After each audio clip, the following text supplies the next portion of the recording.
আসসালামু আলাইকুম, কেমন আছেন সবাই?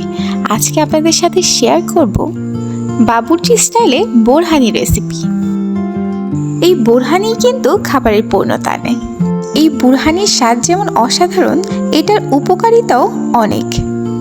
রক্তচাপ নিয়ন্ত্রণ, প্রাকৃতিক প্রোবায়োটিক, মুখের রুচি, হজমে সহায়ক, গ্যাস ও অম্ল কমায়। এর আরও উপকারিতা আছে। চলুন এবার দেখে নেই এটি বানানোর প্রসেস। প্রথমে একটা মশলা তৈরি করে নিব। এখানে আমি একটি কড়াইয়ে 2 চামচ জিরে নিয়ে নিচ্ছি। এরপর দিয়ে দিব 1 চামচ বড় সজ। তারপর 1 চামচের মতো সাদা গোলমরিচ দিয়ে দিব। সাথে দিব 2-3টে লং।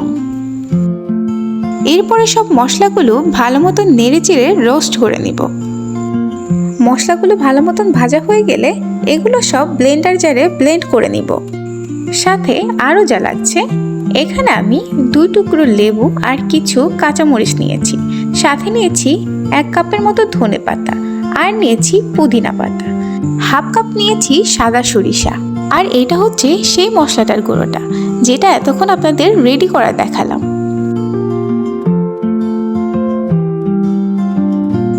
এখন একটি ব্লেন্ডার জার নিয়ে নেব। এর মধ্যে দিয়ে দিব পুদিনা পাতা, তারপর দিব ধনে পাতা, সাথে দিয়ে দিব 4টা কাঁচামরিচ। জারে দিয়ে সবগুলো ইনগ্রিডিয়েন্টসগুলো ভালো মতন ব্লেন্ড করে নিব।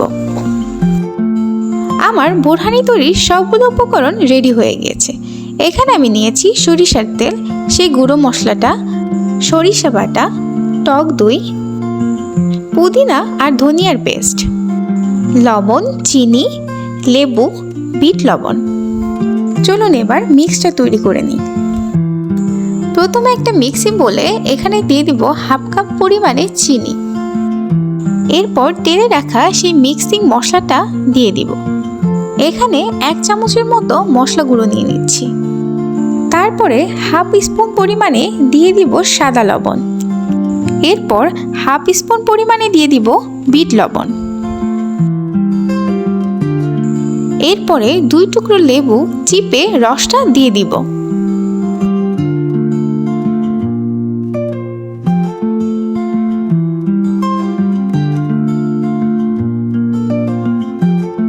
এরপর একটা ছাঁকনি নিব, ঢেলে দিব সরিষার পেস্টটা।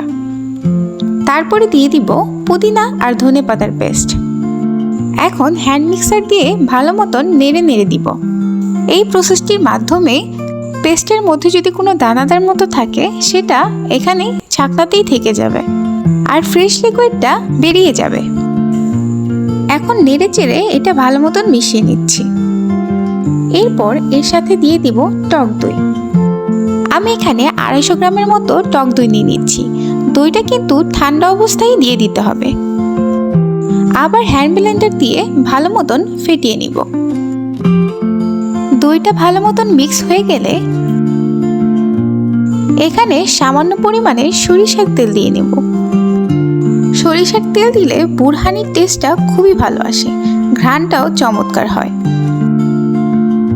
আবারও হ্যান্ড ব্লেন্ডার দিয়ে ভালো মতন মিক্স করে নিব। আপনারা আবার অনেকেই মনে করতে পারেন হ্যান্ড মিক্সার দিয়ে মিক্স না করে ব্লেন্ডারেই তো করলেই হয়।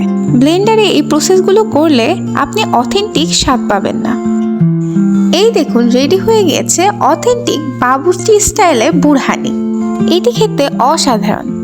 আমার প্রসেসগুলো স্টেপ বাই স্টেপ ফলো করলে আপনারাও এরকম হুবহু বাবুর্চি স্টাইলের বোরহানি তৈরি করতে পারবেন। আপনারা বাসায় অবশ্যই এটি ট্রাই করবেন। সবাই ভালো থাকবেন, সুস্থ থাকবেন। আমার চ্যানেলটি লাইক, শেয়ার অ্যান্ড সাবস্ক্রাইব করে আমার পাশেই থাকবেন। আল্লাহ হাফেজ।